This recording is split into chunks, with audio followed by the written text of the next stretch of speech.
asubuhi hii.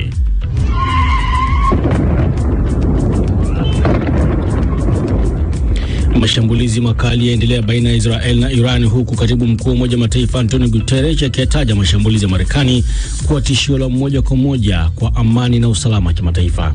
Idadi ya watoto wanaoripoti unyanyasaji wa kijinsia baada ya kukimbilia Burundi kukwepa ghasia ya DRC imeongezeka zaidi ya mara 3 mwaka huu. Na katika gumzo leo hii tunaangazia mzozo kati ya Marekani, Israel na Iran, ambapo rais wa Marekani Donald Trump amesema nchi yake imefanya shambulio la mafanikio la kulipua maeneo 3 ya nyuklia nchini Iran. Lakini raia Iran wanasemaje?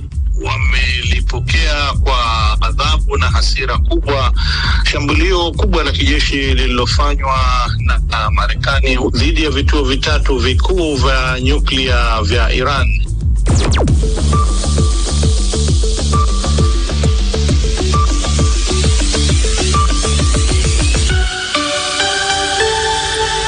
Tuna mkusanyiko wa habari kem, lakini kwanza ni muktasari wa habari za ulimwengu kusoma kwako na Jamhuri mwa Vyombo. Karibu Jamhuri. Shukran Kia, karibu msikilizaji. Rais wa Marekani Donald Trump sasa amedokeza kwamba wanataka kuwe na mageuzi ya kiutawala nchini Iran. Huu ni msimamo mpya. Awali alikuwa amekana kwamba mashambulizi ya Marekani dhidi ya Iran yana malengo kama hayo. Nalo Baraza la Usalama la Umoja wa Mataifa limefanya kikao cha dharura kuzungumzia swala hilo la mashambulio ya Marekani dhidi ya vituo vya kinyuklia vya Iran. Balozi wa Iran katika Umoja wa Mataifa Bwana Amir Said Ivaran ameendelea kushtumu mashambulio hayo, akiyaita uchokozi mkubwa wa Marekani. Pia amemkashifu vikali Waziri Mkuu wa Israel Benjamin Netanyahu, akimtaja kuwa mchochezi halisi.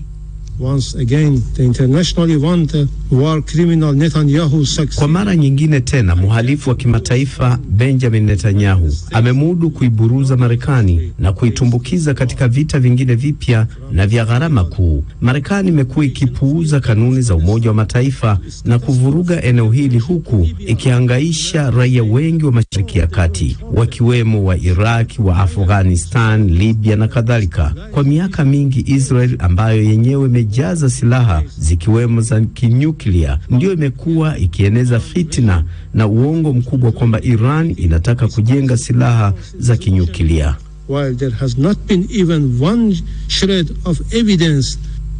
Israel kwa upande wake imekariri kuwa Iran imekuwa ikiunda silaha za kinyuklia kwa lengo la kuiangamiza Israel.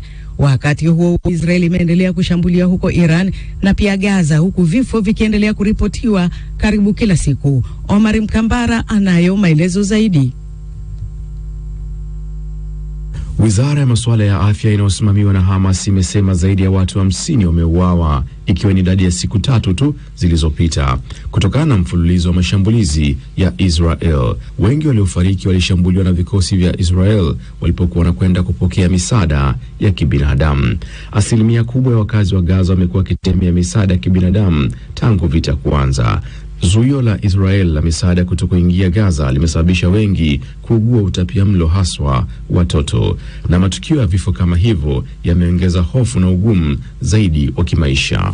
Na viongozi wa Kiafrika waliokutana huko nchini Nigeria wameelezea wasiwasi wao kuhusu kuongezeka kwa vitendo vya uvunjifu wa kiusalama katika ukanda huo. Wameorodhesha vichochezi kuwa usambazaji wa silaha na kushamiri kwa hali ya mapinduzi ya kijeshi. Rais wa Nigeria Bwana Bola Tinubu amehimiza kuwe na mkakati mpya wa kukabiliana na changamoto hizo, ikiwemo kubadilishana taarifa za kiintelijensia. Hii ni BBC.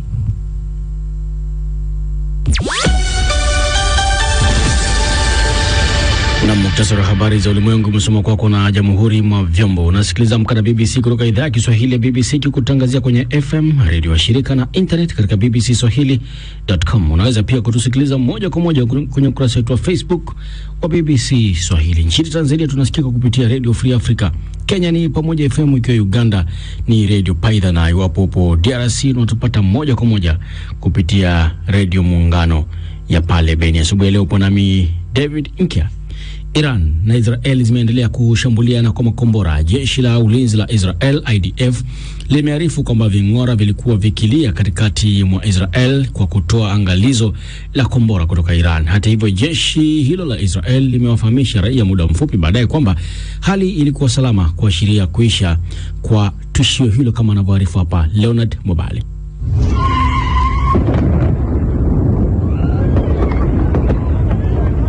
Mapema siku ya Jumapili, Tel Aviv ilipigwa na makombora ya masafa marefu ya Iran.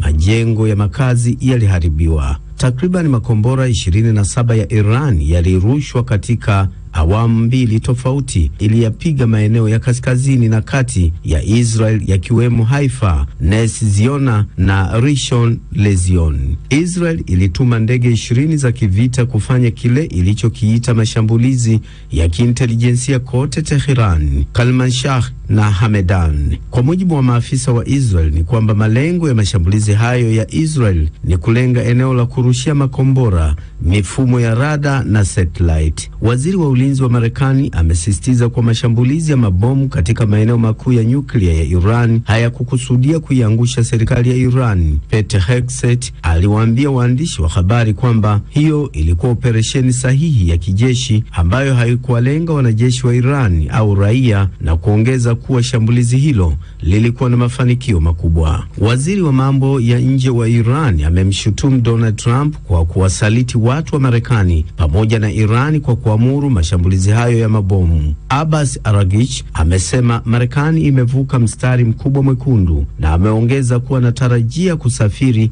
hadi Moscow kushauriana na Rais Putin. Katibu mkuu wa Umoja wa Mataifa Antonio Guterres ametaja mashambulizi ya Marekani kuwa tishio la moja kwa moja kwa amani ya usalama wa kimataifa. Baraza la Usalama la Umoja wa Mataifa linatarajiwa kufanya kikao cha dharura. Kwa miongo kadhaa, Marekani na Iran zimeepuka na kuwa na uangalifu mkubwa kuhakikisha hawavuki mstari mwekundu wa hatari katika makabiliano ya moja kwa moja ya kijeshi. Rais mmoja baada ya mwingine wa Marekani hilo litokee, lakini Rais Donald Trump ameruhusu hilo kutokea na kuingiza Marekani moja kwa moja katika vita vya Mashariki ya Kati. Ni taarifa yake Leonard Mobali.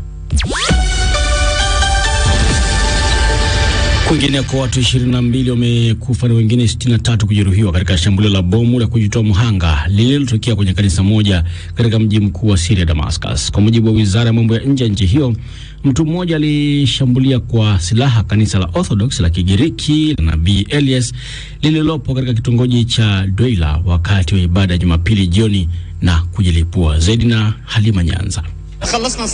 Ni mmoja wa mashuhuda wa tukio hilo akielezea hali ilivyokuwa. Tulikuwa tu tumemaliza kusali na tukaanza kutoka nje, ndipo wakati mtu mmoja aliyekuwa amejiziba uso alipoingia huku akiwa amebeba silaha. Alishambulia watu na kuua wengi. Watu walimfuata na kumzingira, halafu akajilipua mwenyewe kwenye mlango wa kanisa na kanisa likaporomoka.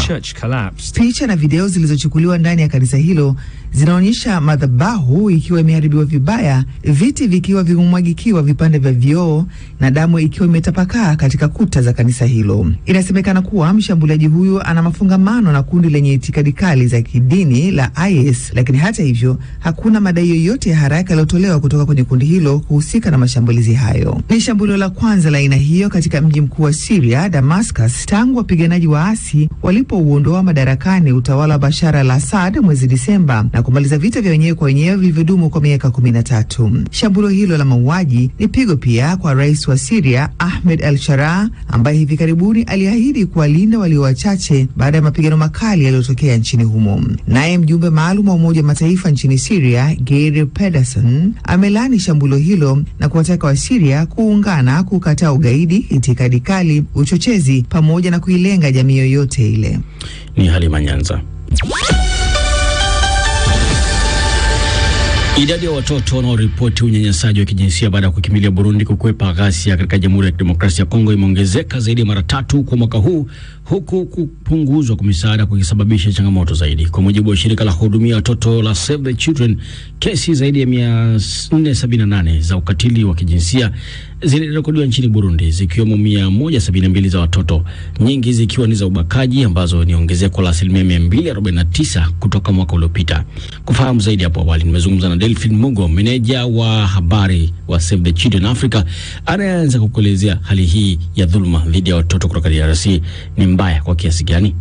Hali ya dhuluma dhidi ya watoto ambao wanaondoka DRC kwa sababu ya mapigano ni kubwa kwa kiasi kikubwa sana. Kwa mfano, utafiti wa Save the Children ama shirika la watoto la Save the Children umeonyesha kwamba visa vya watoto ambao wameripoti kunajisiwa na kudhulumiwa wakati wanatoroka vita nchini DRC imeongezeka, na hii ni kwamba imeongezeka mara 3 ukilinganisha na muda wa mwaka uliopita. Na tunaangazia mwezi kuanzia Januari hadi Juni, ukilinganisha mwaka huu kuanzia Januari hadi Juni, tunaona kwamba visa vya watoto kudhulumiwa vimeongezeka mara 3. Sababu kubwa haswa ya kuongezeka kwa visa hivi ni nini, Mugo? Sababu kubwa hasa ya kuongezeka kwa visa hivi ni vita ambavyo vinaendelea. Tunajua kwamba mwaka huu tumeona visa vimeweza kutokea kule DRC na vimeongezeka sana.